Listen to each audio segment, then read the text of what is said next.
కొత్తనా అని ఆలోచిస్తూ ఉండొచ్చు. చాలామంది చూస్తూ ఉంటాం, మేము చాలా సీనియర్లు అంటారు. పరిస్థితులు మారుతూ ఉన్నాయి. ఒకప్పుడు పేపర్లు రావాలంటే 2-3 రోజులు పడుతుండే, 2-3 రోజులు వెనక పేపర్లు వస్తుండే, రేడియోలో ఎంత ఉంటుంది.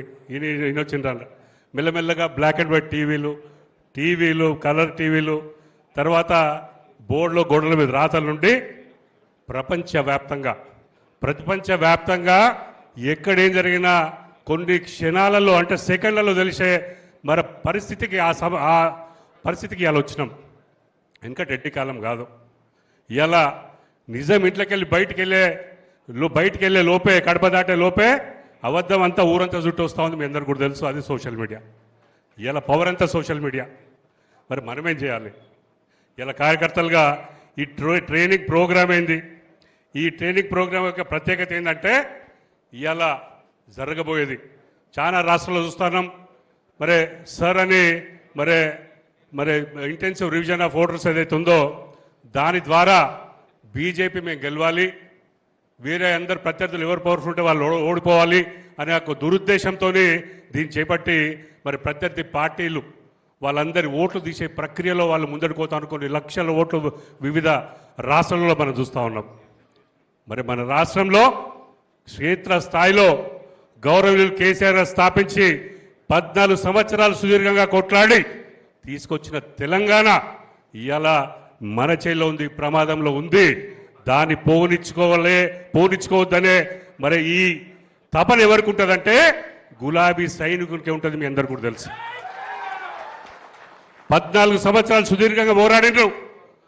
10 సంవత్సరాలు ప్రజల ఆశీర్వాదంతోనే తెలంగాణ రాష్ట్రాన్ని మరి అభివృద్ధి, భారతదేశంలో ఎంతో అభివృద్ధి చేసిన ఈ రాష్ట్రాన్ని గత 2.5 సంవత్సరాలలో ఏం జరుగుతుందని మీరందరూ గమనిస్తూ ఉన్నారు.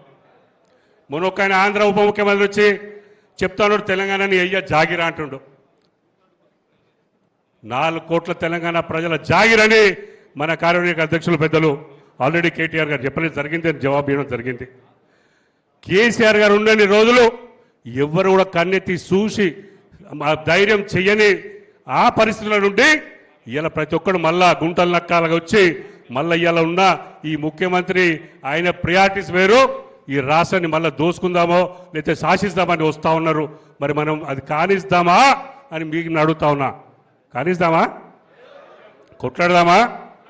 మరి కొట్లాడాలంటే ఏం కావాలంటే ఇలా మారిన పరిణామాలలో ఇలా మరి మన గౌరవ వర్కింగ్ ప్రెసిడెంట్ గారు వారు చెప్తా ఉంటారు, సార్ అంటే ఏంది, దాన్ని ఎట్లా ఎదుర్కోవాలని వారు చెప్తా ఉంటారు. పెద్దలు జీవన్ రెడ్డి గారు వారితో 25 సంవత్సరాలు కాంగ్రెస్ పార్టీలో నేను కూడా ఉండడం జరిగింది. మరి కాంగ్రెస్ పార్టీలో 41 సంవత్సరాలు ఉన్న తర్వాత కూడా ఇలా పరిస్థితి ఎట్లా ఉంది, మారింది. ఈ రాష్ట్రాన్ని మళ్ళీ మంచిగా చేసుకోవాలి, మళ్ళీ మరి సేఫ్ హ్యాండ్స్లో ఉండాలి, ఒక మంచి చేతులలో ఉండాలంటే కేసీఆర్ గారు మళ్ళీ ముఖ్యమంత్రి కావాలి, బీఆర్ఎస్ పార్టీ మళ్ళీ రావాలని వారు కూడా 41 సుదీర్ఘ మరి ప్రస్థానాన్ని ముగించుకొని ఇలా కేసీఆర్ దారిని వస్తుందని మరి పెద్దలు జీవన్ రెడ్డి గారు కూడా ఇలా మన బీఆర్ఎస్ పార్టీని బలోపేతం చేసే ప్రక్రియలో మనతో నడుస్తామని వారి నాయకత్వంలో వేములవాడ నియోజకవర్గం అన్నా ఆ పక్క మీరున్నారు, ఈ పక్క కేటీఆర్ ఉన్నారు. నాకు ఇద్దరి మధ్యలో నేనున్నా. తప్పకుండా శక్తి మాకు ఇంకా అదనంగా శక్తి వచ్చిందని భావిస్తా ఉన్నా. ఏం కావాలి మరి ఇలా ఇంటిగ్రిటీ, ఇలా ఒక మంచి కావాలి. ఒక మనిషి శరీరం బాగుండాలంటే ఏం కావాలి? గుండె గట్టిగా ఉండాలి. గుండె గట్టిగా ఉండాలంటే ఏం చేయాలి? మరి ఒక ఐడియాలజీ ఉండాలి. మనకి ఏం చేయాలి, మన లక్ష్యం ఏంది, మరి దాని సిద్ధాంతం ఏందనే శక్తి ఉంటుంది ఒక గుండెలాగా. మరి దానికి తోడు మరి విజ్ఞానం కావాలి, నాలెడ్జ్ కావాలి. ఇలా ఎంత ఇంటిగ్రిటీ ఉన్నా గుండె పంపింగ్ చేసినా, మన గుండె మనకు రక్తాన్ని పంప్ చేసినా అది సమర్థంగా మొత్తం బాడీ శరీరాలు అంతా పోకపోతే మరి అక్కడ సత్తుపడిపోతుంది. మీ అందరు కూడా తెలుసు. ఇలా గుండెకి అటువంటి కార్యకర్తలందరూ కూడా ఈ బీఆర్ఎస్ పార్టీ మంచిగా ఉండాలి అంటే మీరందరూ కూడా ఏదో ఎదుటి వ్యక్తి తిడుతున్నాడు, వానికి ఆలోచన లేకుండా తిడుతుంటే మనం ప్రతి దాడిలో వాళ్ళని తిట్టే అవసరం మనకు లేదు అని సభకం ముందర కూడా చేస్తూ ఉన్నాను. ఎట్లా ఎదిరియాలి మరి వాళ్ళను? ఎట్లా ఇవ్వాలంటే మనకు తెలివి కావాలి. తెలివి అంటే నాలెడ్జ్, డేటా. ఏదైతే రాష్ట్రంలో ఏం జరుగుతుంది, రాష్ట్రంలో ఏం జరుగుతుందనే డేటా కావాలి.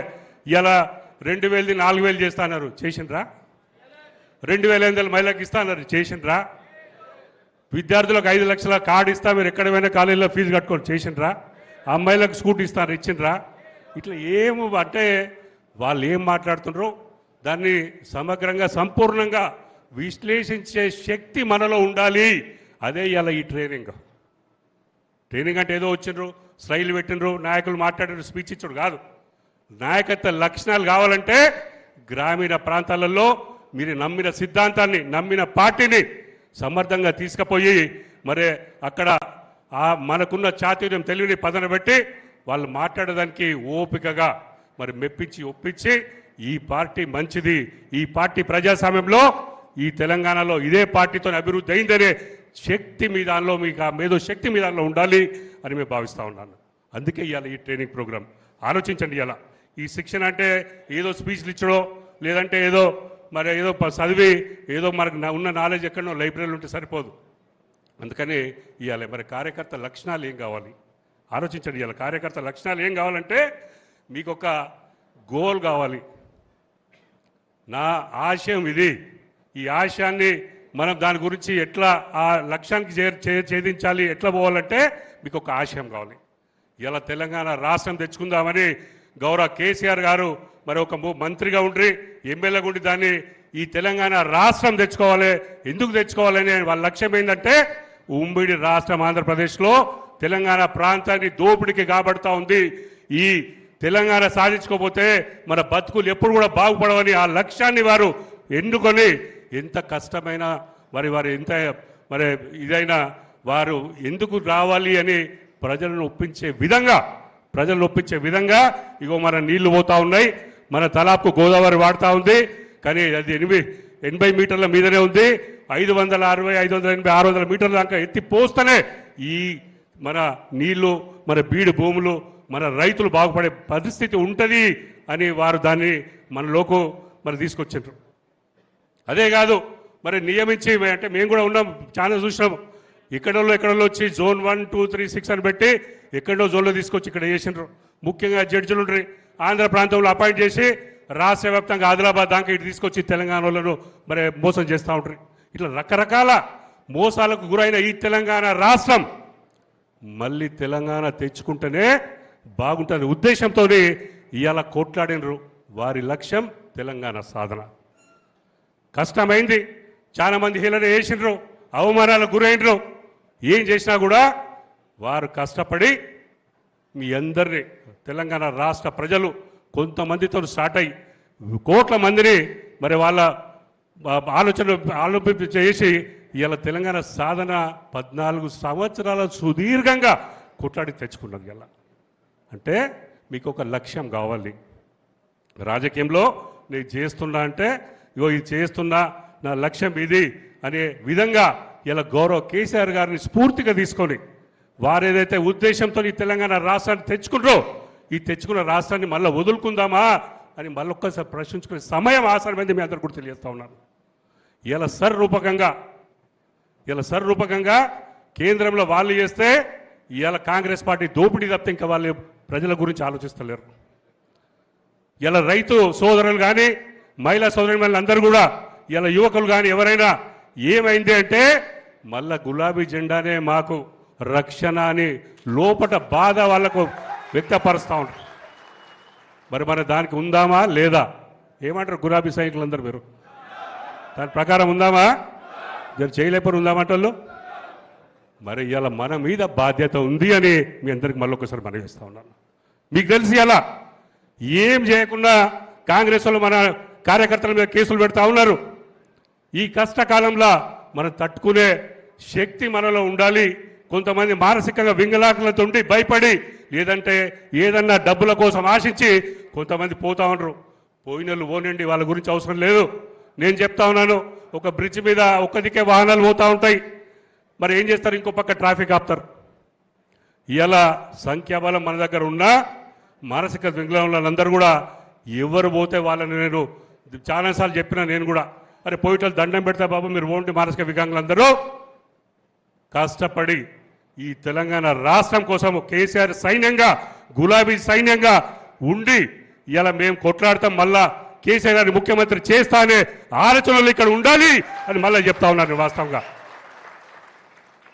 ఇంకొక సంవత్సరం తర్వాత మళ్ళా ఇటు ట్రాఫిక్ ఆగిపోయి అటుకెళ్ళి ఊరికొస్తాడు, దండం పెడితే మేము పొరపాటు చేసినాం, మళ్ళీ మేము గులాబీ జెండాకే వస్తామని ఇప్పటికే సంకేతాలు ఇస్తా ఉన్నారు. చాలా మంది ఇస్తూ ఉంటే వద్దు బిడ్డ నువ్వు అక్కడనే ఉండని చెప్తా ఉన్నాం. ఎవరెవరైతే ఈ కష్టకాలంలో ఉన్నారో వాళ్ళందరినీ కూడా మరే కడుపులో పెట్టుకొని చూసుకొని మీ సుఖాలను చూసే బాధ్యత నేను నా ద్వారా వారి ద్వారా మీ అందరూ కూడా ఇక్కడ చెప్తా ఉన్నాను. ఇదివరకు జరిగింది వేరు, 10 ఏళ్ళల్లో మాకు ఇది కాలే అది కాలే అనేది వేరు. అప్పటి కాలం వేరు, ఇప్పటి కాలం వేరు. ఈ కాలంలో ప్రతి మనిషి ఎవరెవరైతే పార్టీకి చిత్తశుద్ధిగా కష్టపడ్డారో వాళ్ళందరికీ గుర్తింపు ఉంటుందని సభగా మళ్ళీ ఒకసారి మనం చేస్తా ఉన్నాను. ఆలోచించండి. అలా సోదరులారా, ఎవరెవరైతే నటన చేస్తున్నారో ఈ నటన చేసే వాళ్ళు ఎవరు కూడా ఇక్కడ అవసరం లేదు. మీకు స్వేచ్ఛ ఇస్తున్నాం, మీ మీద మా కోపం లేదు, బాధ లేదు. కానీ ఎప్పుడైనా ఇంటి దొంగలతోనే పరేషాన్ ఉంటుంది. వాళ్ళే పెద్ద దొంగలని నేను చెప్తా ఉన్నాను. చాలా మంది అనుకుంటారు ఎక్కడో ఏం చేస్తే వీళ్ళకి ఏం తెలుస్తుందని. ఇక్కడ కాదు, హైదరాబాద్ కేంద్ర కమిటీ దాకా, బీఆర్ఎస్ హెడ్ క్వార్టర్ దాకా ఏ గ్రామంలో ఎవరు ఏం చేస్తున్నారో అందరికీ కూడా తెలుసు. మీరు పిల్లి కళ్ళు మూసుకొని పాలు తాగి ఎవరు చూస్తున్నారని కూడా పొరపాటు, అది మీ అజ్ఞానం అని మీకు సభంగా తెలియజేస్తా ఉన్నాను. అందుకనే ఇవాళ ఈ బలోపేతం కావాలంటే మనం ఐక్యమత్యంగా ఉండాలి.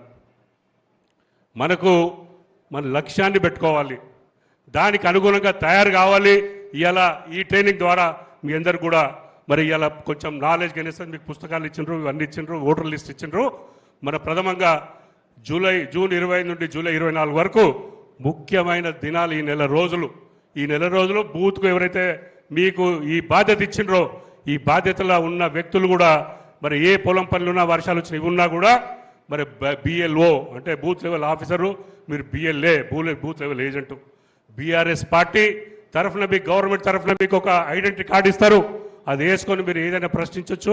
మీకు ఎట్లా ఇవ్వాలని ఇలా ట్రైనింగ్ ద్వారా జరుగుతూ ఉంటుంది. మరి ఇలా ఇంకొక విషయం ఉంది, కమ్యూనికేషన్ స్కిల్స్. మీరు చెప్పదలుచుకుంది స్పష్టంగా ఓటర్లకు అర్థమయ్యే విధంగా కూడా మీరు చెప్పవలసిన అవసరం ఉందని ఈ సభకు మరొకసారి తెలియజేస్తున్నాను. రాజకీయం అంటే ఏదో జెండా మోసో ఎలక్షన్లో పనిచేసి ఏదో మా పార్టీ గెలిచిందో లేకపోతే ఇంకెవరో గెలిచింది కానీ నా పని అయిపోయింది కాదు. ప్రజల నమ్మకాన్ని పొంది ఈ పార్టీ వారధిగా మీరు పోయి వాళ్ళ అవసరాలు ఏమున్నాయి, వాళ్ళ కష్టాలు ఏమున్నాయని మరి నిరంతరంగా ఎక్కడైతే సాల్వ్ చేయగలుగుతారో చేసి, లేనిది మరి మీద మండల లెవెల్ దృష్టిలో లేదంటే మా కాన్స్టిట్యూషన్ చూస్తే మేము మళ్ళీ మీదికి దృష్టికి తీసుకుపోయి వాళ్ళ సహాయం తీసుకొని మరి మేము ముందట మరి మా ప్రజల సమస్యలు మరి సాల్వ్ చేసే పరిస్థితిలో మనం ఉంటామని సభగా తెలియజేస్తూ ఉన్నాను. అందుకని మరి అందరం కూడా మరి ఈ ప్రక్రియలో మరి చిత్తశుద్ధితో ముందటికి పోవాలని చేస్తూ ఉన్నాం. ప్రతి మనిషి అనుకుంటాడు నాకు బాగా తెలివి ఉంది, నాకు వీడు కొత్తగా నేర్పోయింది అనుకుంటాడు. చదువు అంటే నేర్చుకునేది నిరంతర కార్యక్రమం. ఒకరోజు ఏదో నాకు బాగా తెలివి ఉందంటే కాదు. ఇవాళ 30 ఏళ్ళు పాఠాలు చెప్పే లెక్చరర్లు కూడా మళ్ళీ రోజు చదువుతూ ఉంటారు, అంటే కాలం మారుతూ ఉంటుంది. అందుకని దయచేసి మీరందరూ కూడా మరి ఇవన్నీ చేస్తూ ఉండాలి అని మళ్ళీ ఒక్కసారి మనవి చేసుకుంటూ, మరి మీ గలం మరి ఒక తరక దాగా ఉండాలి. మరి మీ మాటల్లో నిజాయితీ ఉండాలి, సత్యం ఉండాలి. మీ మాటల్లో సత్యం ఉన్నప్పుడే ప్రజలు మిమ్మల్ని నమ్ముతారు. ఏదో ఇప్పుడు ఈ పూట మంది మీద మాట్లాడిపోతే మరి అది ఉంటుందని ఒకసారి తెలియజేసుకుంటూ, మరి మీ వాదనలో పదన ఉండాలి. మీ దగ్గర మీరు ఏదైనా చేస్తే దానికి పదన ఉండాలి. అందుకని ఎదుటోళ్ళు మనం డైవర్షన్ చేసే ప్రక్రియలో ఉంటారు. చూస్తూ ఉంటాం సోషల్ మీడియాలో పిచ్చిగా తిడుతూ ఉంటారు. ఏనుగు పోతే కుక్కలు మొరుగుతూ ఉంటాయి. నేను చాలామంది మన మిత్రులకు చెప్తా ఉంటారు, అరే వాడు ఏదో రాస్తాడు, నిస్సాయంగా ఉండి చాతాగానోడు సప్పుడు ఎక్కువ చేస్తూ ఉంటాడు. అవునా కదా? బుర్రకాయలలో ఊపితే లోడలోడ అంటూ ఉంటుంది, అనిగప్పే ఊపితే సపోర్ట్ చేస్తుందా? ఈ పనికిరాని వాళ్ళు మన మీద చాలా చెప్తూ ఉంటారు. ఇలా పోలీసు వాళ్ళ సాయం తీసుకొని ఏం చేయకుండా పోలీస్ స్టేషన్లు పిలుస్తూ ఉన్నారు. వాస్తవంగా చెప్పాలంటే మేము చెప్తున్నాము పోలీసు వాళ్ళకు కూడా, బిడ్డ ఏదో 2 ఏళ్ళు 3 ఏళ్ళు అంటారు, రాజకీయం మారుతుంది, కానీ నువ్వు జాగ్రత్తగా ఉండు బిడ్డ, మేము మొదలు పెడితే మాత్రం నువ్వు జైల్లోకి పోతే మాత్రం జీవితమే ఖరాబ్ అవుతుందని చెప్తా ఉన్నాం. ఎవరెక్కడున్నా కూడా నిగ్గాచిగా ఇవాళ గులాబీ జెండా సైనికులందరూ కూడా ఇవాళ తెలంగాణ తెచ్చుకున్న ప్రత్యేక తెలంగాణ రాష్ట్రం మాతో ఉండాలి, ఆ సుఖ సంతోషాలు మేమే పంచుకోవాలి. మళ్ళీ ఎవరో చేతగాని నాయకులు వస్తే పక్క రాష్ట్రం వాళ్ళు వచ్చి మా మీద కన్నేస్తుండ్రు, ఇక్కడ మా నీళ్లు దోసుకుపోయేదానికి తయారున్నారు, రేపు వచ్చి మా హైదరాబాద్లో భూములు కూడా అమ్ముకునే పరిస్థితి ఇప్పుడే చూస్తూ ఉన్నాం, రోజు చూస్తూ ఉన్నాం. అందుకని ఏమైతుంది ముఖ్యమంత్రి అంటే తెలంగాణ కళ్ళు, తెలంగాణ మనసు, తెలంగాణ దృష్టితో చూస్తే మీ కడుపు నొప్పి, మీ బాధలేంది, ఇక్కడ ఉన్న సమస్య, తెలంగాణ ప్రాంత సమస్యలేంది, వాళ్ళ బాగులేందని అర్థమయ్యే నాయకులు ఎవరంటే ఓన్లీ కేసీఆర్, ఇంకెవరు కూడా కాదు. వారి తనియడుగా ఇవాళ కేటీఆర్ గారు మన పక్క నియోజకవర్గం సిరిసిల్ల నియోజకవర్గం మా జిల్లాలో మనం కూడా ఉన్నాం, చాలా సంతోషం. రేపు అభివృద్ధి ఏది కావాలన్నా ఇది మన ఇంటి మన నియోజకవర్గం లాగా తప్పకుండా వారు కూడా మనకు సహాయకాలు అందిస్తారు, అది నాకు సంపూర్ణమైన నమ్మిక ఉంది. అందుకని మళ్ళొక్కసారి ఏమంటారు కార్యకర్తలంతా పిడికిలు బిగించి జై తెలంగాణ, జై తెలంగాణ, కేసీఆర్ గారి నాయకత్వం, కేటీఆర్ గారి నాయకత్వం, జై తెలంగాణ. మీ అందరికి నమస్కారం.